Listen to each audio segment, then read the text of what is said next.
Hello student, my self Anshu sir, lecturer of accountancy.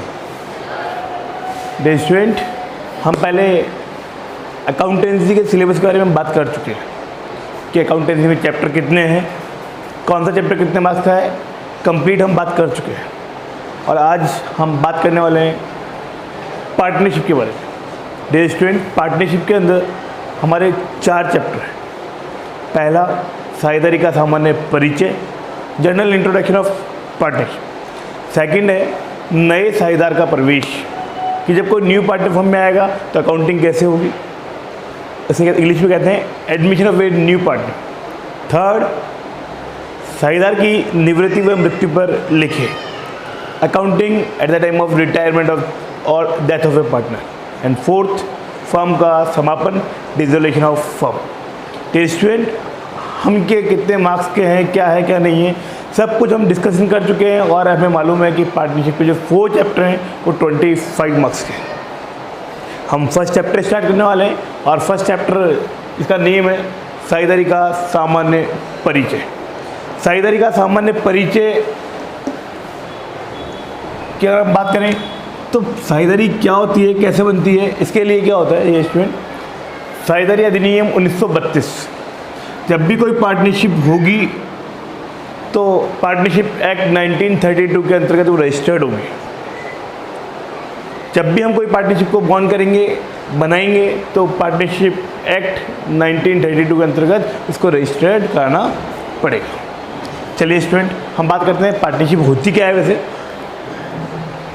अभी तक हमने क्या सुना है कि कोई बिजनेस है, इसको एक व्यक्ति चलाता है, इसे कहते हैं बेटा हम एकांकी व्यापार। एकांकी व्यापार जिसका मालिक एक व्यक्ति होता है। अब हम बात करने वाले पार्टनरशिप। पार्टनरशिप क्या हुआ, पार्टनरशिप होती क्या है, इसकी रिक्वायरमेंट क्यों रही, क्या रहा, उसके बारे में हम बात करेंगे। पार्टनरशिप क्या होती है, साझेदारी क्या होती है।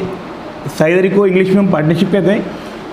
डेफिनेशन क्या है इसकी, जब 2 या 2 से अधिक व्यक्ति मिलकर लाभ कमाने के उद्देश्य से कोई व्यापार करते हैं तो उसे साझेदारी कहते हैं। तो स्टूडेंट, वेरी इंपॉर्टेंट लाइन, जब 2 या 2 से अधिक व्यक्ति मिलकर पार्टनरशिप में मिनिमम 2% होंगे या उससे ज़्यादा होंगे,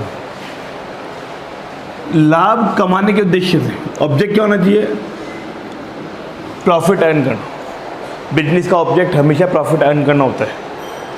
तो जरूरी नहीं कि 2 व्यक्ति मिलकर कोई काम कर रहे हैं तो उसे हम पार्टनरशिप कहेंगे, नहीं। 2 या 2 से अधिक व्यक्ति मिलकर लाभ कमाने के उद्देश्य से कोई व्यापार करते हैं, बिजनेस करते हैं, तो उससे क्या कहते हैं, हम साझेदारी कहते हैं। तो स्टूडेंट, साझेदारी में 2 या 2 से अधिक व्यक्ति होने चाहिए, उनके बीच में लीगल बिजनेस होना चाहिए, और बिजनेस के बाद उन पर क्या होना चाहिए, हमें प्रॉफिट भी होना चाहिए। और जो भी प्रॉफिट होता है वो पार्टनर्स अपने रेशियो में डिस्ट्रीब्यूट कर लेते हैं। अब साझेदारी के बाद जो नेक्स्ट पॉइंट है वो है साझेदारी की आवश्यकता, need of partnership. Dear student, हमें हिंदी के अलावा इनकी इंग्लिश की जो वर्डिंग है उन्हें भी ध्यान रखना पड़ेगा, क्योंकि हमारे अकाउंटेंसी के अंदर इंग्लिश ज़्यादा इंपॉर्टेंट है, इंग्लिश वर्ड्स हमें बहुत ज़्यादा इंपॉर्टेंट है। तो डियर स्टूडेंट, हम बात करने वाले हैं साझेदारी की आवश्यकता, need of partnership. Need of partnership क्यों पड़ी, साझेदारी की आवश्यकता क्यों हुई। डियर स्टूडेंट, एकांकी व्यापार का मालिक एक व्यक्ति होता है। जब वो बिजनेस करता है तो उसके सामने कई समस्या उत्पन्न हुई। समस्या क्या थी, उन समस्याओं को दूर करने के लिए ही साझेदारी का जन्म हुआ है, या साझेदारी की आवश्यकता हुई है। एकांकी व्यापार के दोष क्या थे, एकांकी व्यापार के दोषों को दूर करने के लिए साझेदारी का उद्भव हुआ है या जन्म हुआ है। और एकांकी व्यापार के दोष थे क्या, उस पर हम डिस्कस करने वाले हैं। सबसे पहली बात, एकांकी व्यापार क्या होता है मैंने क्लियर किया, जिस बिजनेस का मालिक एक पर्सन होता है उसे हम एकांकी व्यापार कहते हैं। कमी क्या होती है, सबसे पहले सीमित पूंजी। सीमित पूंजी का मतलब कि एकांकी व्यापार में मालिक एक व्यक्ति होता है और उसके कैपिटल क्या होती है, लिमिटेड होती है। मान लीजिए मैं किसी बिजनेस का मालिक हूँ, ये बिजनेस है, इसका ऑनर हूँ मैं, मेरे पास 1 करोड़ रुपीज़ है, तो मैं बिजनेस में कितना इन्वेस्ट कर पाऊँगा, 1 करोड़ रुपीज़। मैं चाहता हूँ अपने बिजनेस को और बढ़ाना, अगर मैं अपने बिजनेस को और बढ़ाना चाहता हूँ तो उसके लिए मुझे क्या चाहिए, और पैसा चाहिए। तो उसके लिए मैंने क्या किया, 1% को और इंक्लूड कर लिया। अब हम 2% हो गए, 1 करोड़ वो लाया, 1 करोड़ मैंने मिलाया, तो कुल मिला के कितना हो गया, 2 करोड़। अब हम चाहें तो बिजनेस को बढ़ा सकते हैं। सेकंड, सीमित प्रबंध चातुर्य। देखिए स्टूडेंट, जब मालिक का ओनर अकेला व्यक्ति होता है तो अब काम को अपने तरीके से करता है, और इसी काम को अगर दो व्यक्ति करेंगे तो काम बेटर होगा या नहीं होगा। तो इस कंडीशन में क्या होता है, सीमित प्रबंध चातुर्य की जो हम बात कर रहे थे वो भी हमारी ख़त्म हो जाती है, क्योंकि पहले तो एक व्यक्ति काम कर रहा था इसमें, अब दो व्यक्ति मिलकर काम करेंगे तो माइंड भी बढ़ेगा, कैपिटल भी इंट्रोड्यूस होगी, इसीलिए क्या हुआ है, साझेदारी की आवश्यकता बढ़ी। और लास्ट पॉइंट, मालिक की अनुपस्थिति में क्षति, loss in the absence of honour. Student, एकांकी व्यापार में मालिक एक व्यक्ति होता है, उसको किसी कारणवश 5 दिन के लिए 10 दिन के लिए अगर बाहर जाना है तो उसका एक ही सॉल्यूशन है कि शॉप को बंद करके जाए, और कोई सॉल्यूशन नहीं है। अब शॉप बंद करने का मतलब शॉप का रेंट हमारे 30,000, 5 डेज़ के लिए शॉप बंद रही तो 5,000 तो रेंट का पे करना पड़ेगा। वर्कर्स जो काम कर रहे हैं उनको भी सैलरी देनी पड़ेगी, क्योंकि शॉप बंद किसने की, हमने की है, तो हम गए तो सैलरी तो हमको पे करनी पड़ेगी। हमें एक बहुत बड़ा लॉस होता है, हमने कुछ कमाया तो नहीं, हमने गवा और दिया। तो इसके लिए अगर यहाँ पार्टनरशिप होती, दो व्यक्ति इसके मालिक होते, इसको एक चला भी गया तो सेकंड पर्सन क्या करता है, बिजनेस को कंटिन्यू रन कर लेता है, और जो लॉस होता है ये लॉस हमें नहीं होता है। ये 3 मेन रीज़न है जिनके कारण क्या हुआ है, पार्टनरशिप का बॉन्ड हुआ है। मैं वापस रिपीट कर रहा हूँ, नीड ऑफ पार्टनरशिप क्या थी, हमारे एकांकी व्यापार में कुछ दोष थे, कुछ कमियाँ थी, उनको दूर करने के लिए पार्टनरशिप का बॉन्ड हुआ है। पहली कमी थी सीमित पूंजी, सेकंड सीमित प्रबंध चातुर्य, और थर्ड मालिक के अनुपस्थिति में क्षति। Clear student? अब हम बात करेंगे साझेदारी की विशेषताएं। स्टूडेंट, इससे पहले हमने बात की 2 टॉपिक पर, एक साझेदारी क्या होती है और साझेदारी की आवश्यकता क्यों पड़ी, और अब हम बात करने वाले हैं कि साझेदारी की विशेषता है, कैरेक्टरिस्टिक्स ऑफ पार्टनरशिप। पार्टनरशिप की क्या विशेषता है, पार्टनरशिप में क्या क्या कंटेंट होते हैं, इनके बारे में हम अब डिस्कस करते हैं। फर्स्ट पॉइंट है हमारा कम से कम 2 व्यक्ति। स्टूडेंट, पार्टनरशिप के लिए मिनिमम 2 पर्सन का होना कंपलसरी है। हमने पहले डेफिनेशन में बात की थी कि पार्टनरशिप में मिनिमम कितने मेंबर होंगे, 2, और यहाँ मैक्सिमम जो मेंबर हैं, अधिकतम जो होती है संख्या होती है 50। पार्टनरशिप में जो मैक्सिमम मेंबर होते हैं वो होता है 50। Clear student? मिनिमम 2 और मैक्सिमम 50। सेकंड, अनुबंध, जिसको हम कहते हैं एग्रीमेंट। पार्टनर्स के बीच में एग्रीमेंट होना आवश्यक है, और ये जो एग्रीमेंट होता है वो रिटन भी होता है, ओरल भी होता है। जब भी कोई 2 पार्टनर पार्टनरशिप स्टार्ट करते हैं तो आपस में क्या करते हैं, वो एग्रीमेंट करते हैं। अब वो जो एग्रीमेंट होता है वो रिटन भी हो सकता है और ओरल भी हो सकता है, बट जो रिटन एग्रीमेंट होता है यानी रिटन लिखित अनुबंध होता है वो वैध माना जाता है। Written agreement is valid. क्यों? जो लिखा हुआ होगा वो बोलेगा, तो वहाँ कोर्ट में भी जाएंगे तो क्या हो जाएगा, कोर्ट में जो लिखा हुआ है वही मानेगा कोर्ट में। तो ओरल एग्रीमेंट जो होता है वो वैलिड नहीं होता है। इसलिए स्टूडेंट, ये वेरी इंपॉर्टेंट है, जब भी पार्टनरशिप होगी तो एग्रीमेंट होगा। एग्रीमेंट जो होता है लिखित भी होता है और मौखिक भी होता है, लेकिन जो लिखित अनुबंध होता है वो वैध माना जाता है। क्लियर? थर्ड पॉइंट, व्यापार। पार्टनरशिप में व्यापार का होना आवश्यक है। जब तक व्यापार नहीं होगा उसे हम पार्टनरशिप नहीं कह सकते। जैसे मान लीजिए 2 व्यक्ति हैं, ए और बी। ए ने मिला 25 लाख, इससे मिला 25 लाख, कुल मिला के 50 लाख की दोनों ने मिलाकर एक लैंड परचेज कर ली, और 4-5 ईयर्स हो गए, अभी तक न तो उसको सेल किया न उसको परचेज करते, और कुछ नहीं, बस उसको लेके बैठे हुए हैं। जब तक उसको सेल नहीं करेंगे तो प्रॉफिट और लॉस नहीं होगा, और जब तक प्रॉफिट नहीं होगा तब तक उसको बिजनेस नहीं करेंगे। यहाँ पे बिजनेस का होना जरूरी है। जब तक बिजनेस नहीं होगा तब तक उसको हम पार्टनरशिप में इंक्लूड नहीं करेंगे। तो पार्टनरशिप में बिजनेस का होना कंपलसरी है। नेक्स्ट, लाभ विभाजन अनुपात। पार्टनर्स के बीच में जब भी हम एग्रीमेंट करेंगे तो सबसे पहले ये डिसाइड होगा कि जो भी हमें प्रॉफिट या लॉस होगा उसको किस रेशियो में डिस्ट्रीब्यूट किया जाएगा। ये होता है लाभ विभाजन अनुपात। पहले से फिक्स हो जाना चाहिए, 1:1 होगा, 1:1 होगा, जितने भी पार्टनर होंगे 2:1 होगा, जो भी होगा वो पहले से फिक्स हो जाना चाहिए, जिससे क्या एक बार शुरुआत में फिक्स हो जाएगा तो बाद में लड़ाई झगड़े नहीं रहेंगे, और रिटर्न में होगा तो कोई दिक्कत ही नहीं है। साझेदारों का उत्तरदायित्व, इसमें क्या होता है स्टूडेंट, प्रत्येक साझेदार प्रत्येक काम के लिए लायबल होगा। प्रत्येक वर्ग के लिए साझेदार क्या होगा, पार्टनर क्या होगा, उसके लिए लायबल होगा। व्यवसाय का संचालन सभी के द्वारा या उन सभी की और से किसी एक द्वारा भी किया जा सकता है। एग्जाम्पल, मान लीजिए ए और भी दो पार्टनर और कल इनकम टैक्स जमा कराने की लास्ट डेट है, इनकम टैक्स जमा कराना है। अब ए को आज नाइट में ही किसी कारणवश बाहर जाना है, मान लीजिए बॉम्बे जाना है, और बी को कह के गया है ए, यानी ए कह के गया है बी को कि भैया कल लास्ट डेट है, ये इनकम टैक्स का पेमेंट करना है अपने को, कर देना, नहीं तो 10,000 रुपीज़ पेनल्टी लग जाएगी। बी ने कहा कि आप जाइए, कोई दिक्कत नहीं है, मैं जमा करा दूंगा। ए चला गया और बी इस काम को करना भूल गया, बी अपने बिजनेस में लगा रहा है और काम को करना भूल गया। अब पेनल्टी कितनी लग गई? 10,000। ये पेनल्टी जो लगी किसी गलती से लगी है? बी की गलती से, लेकिन इस लॉस को कौन बियर करेगा? ए और बी दोनों ही बियर करेंगे, कोई भी एक पर्सन इसके लिए लायबल नहीं हुआ। लिखा हुआ था साहब, व्यवसाय का संचालन सभी के द्वारा या उन सभी की ओर से किसी एक व्यक्ति द्वारा किया जा सकता है। Clear student? और लास्ट पॉइंट हमारा अधिनियम एक्ट। मैंने कहा था आपको, जब भी पार्टनरशिप रजिस्टर्ड होगी तो कौन से एक्ट के तहत होगी? साझेदारी अधिनियम 1932, पार्टनरशिप एक्ट 1932। Clear student? ये हमारी थी कैरेक्टरिस्टिक्स, कम से कम 2 पर्सन होने जरूरी है और मैक्सिमम 50 है। सेकंड, एग्रीमेंट, पार्टनरशिप में एग्रीमेंट होगा, एग्रीमेंट रिटन भी हो सकता है, ओरल भी हो सकता है, लेकिन रिटन एग्रीमेंट वैलिड होगा। पार्टनरशिप में बिजनेस का होना जरूरी है। नेक्स्ट, प्रॉफिट शेयरिंग रेशियो क्या होगा, लाभ विभाजन अनुपात क्या होगा, पहले से फिक्स हो जाना चाहिए। नेक्स्ट, जो पार्टनर्स की लाइबिलिटीज है, साझेदारों का उत्तरदायित्व है, सभी पार्टनर्स के लिए क्या होंगे? लायबल होंगे।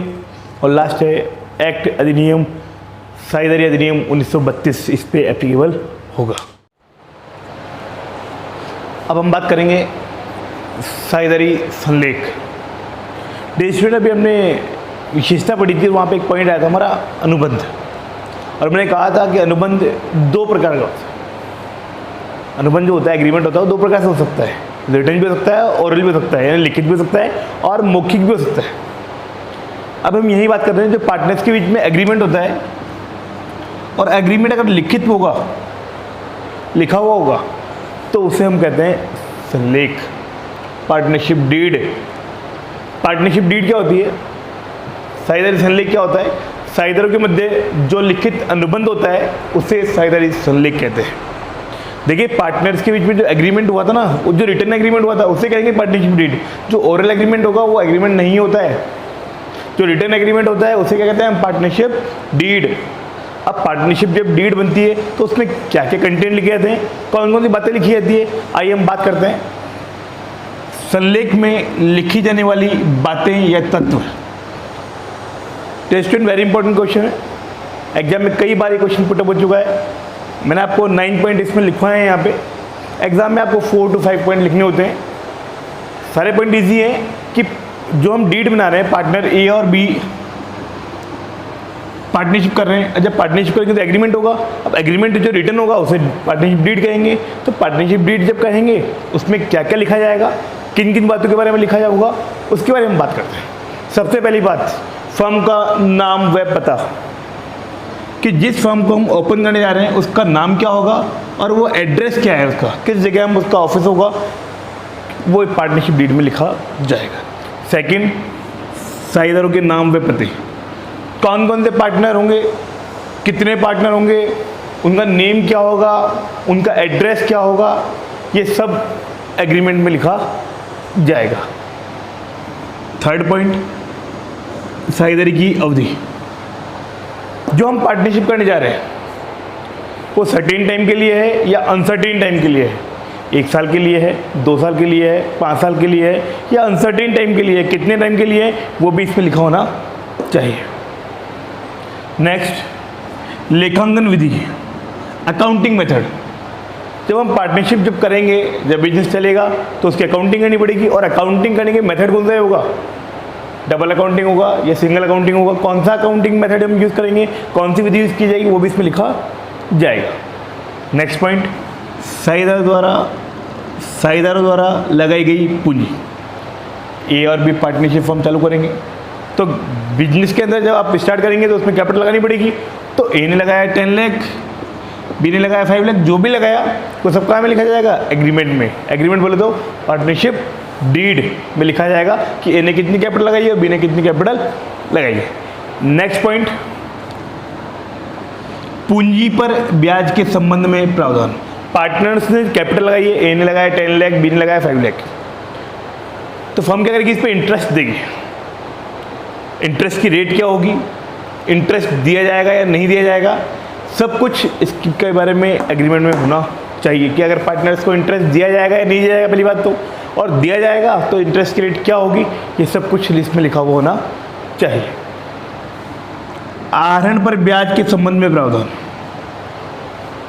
आहरण पर ब्याज के संबंध में प्रावधान, देखिए अगर किसी पार्टनर ने फर्म से पैसा विड्रॉल किया है, ड्रॉइंग किया है, आहरण किया है, तो फर्म उससे इंटरेस्ट लेगी या नहीं लेगी तो किस रेट से लेगी, सब कुछ एग्रीमेंट में लिखा होना चाहिए।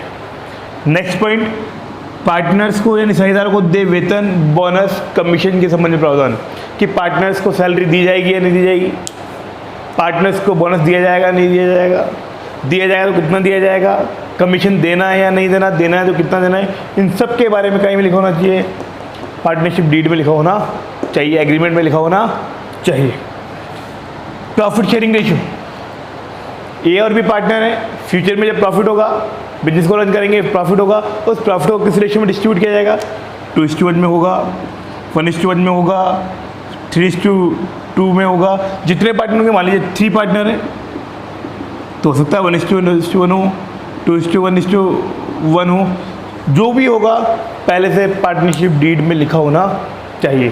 तो स्टूडेंट, ये एग्रीमेंट होता है पार्टनर्स के बीच में, सब कुछ जो भी हम बिजनेस करने वाले हैं उसके बारे में, इसका ऑब्जेक्ट क्या होगा, सब कुछ, इसमें और भी चीज़ें होती हैं, इनमें और भी पॉइंट्स हैं जो हम लिख सकते हैं, लेकिन हमारे काम के जो पॉइंट्स हैं मैंने आपको बता दिए हैं, इन्हीं पॉइंट्स पर आपको ध्यान देना है। पार्टनरशिप डीड क्या होती है, मैं वापस एक्सप्लेन करता हूँ। पार्टनरशिप डीड क्या होती है, पार्टनर्स के बीच में जो रिटर्न एग्रीमेंट होता है उसे हम पार्टनरशिप डीड कहते हैं, और इस पर कौन कौन सी बातें लिखी जाती है, पार्टनरशिप डीड के अंदर कौन कौन से कंटेंट आते हैं, कौन कौन सी बातें हम लिखी जाती है, उसके बारे में हम बात करें तो फर्म का नेम और एड्रेस क्या होगा, पार्टनर्स के नेम और एड्रेस क्या होंगे, पार्टनर्स की जो अकाउंटिंग मेथड होगा वो क्या होगा, यानी जब हम फर्म चलाएंगे उसकी अकाउंटिंग मेथड क्या होगा, साझेदारी की अवधि क्या होगी, यानी अकाउंटिंग जो पीरियड होगा कितने ईयर्स के लिए होगा, या पार्टनरशिप जो कर रहे हैं हम कितने ईयर के लिए कर रहे हैं, सर्टेन टाइम के लिए, अनसर्टेन टाइम के लिए। इसके अलावा साझेदार द्वारा लगाई गई पूंजी, पार्टनर्स ने कितनी कैपिटल लगाई है उसके बारे में होगा, पार्टनर्स को उस पर इंटरेस्ट पे, कैपिटल में इंटरेस्ट दिया जाएगा या नहीं दिया जाएगा तो किस रेट से दिया जाएगा, आहरण पे इंटरेस्ट लिया जाएगा तो किस रेट से लिया जाएगा, पार्टनर्स को सैलरी, बोनस, कमीशन देना है या नहीं देना है तो किस रेट से देना है, और लास्ट इनका प्रॉफिट शेयरिंग रेशियो क्या होगा, किस रेशियो में प्रॉफिट को डिस्ट्रीब्यूट करेंगे, इन सब के बारे में पार्टनरशिप डीड में लिखा होना चाहिए। ये होता है स्टूडेंट एग्रीमेंट, इसको एग्रीमेंट कहते हैं। एग्रीमेंट मैंने पहले ही कहा था आपको, 2 प्रकार से होता है, रिटन और ओरल। जो रिटन एग्रीमेंट होता है वो वैलिड होता है, उससे ही हम क्या कहते हैं, पार्टनरशिप डीड कहते हैं। अब हम बात करेंगे संलेख के अभाव में लागू होने वाले नियम, rules applicable in the absence of partnership deed. अभी हमने पहले बात की थी पार्टनरशिप डीड क्या होती है। मैंने कहा था कि जब पार्टनर्स के बीच में रिटन एग्रीमेंट होता है उसे हम पार्टनरशिप डीड कहते हैं। पार्टनरशिप डीड में क्या क्या कंटेंट होते हैं वो भी हमने डिस्कस किया।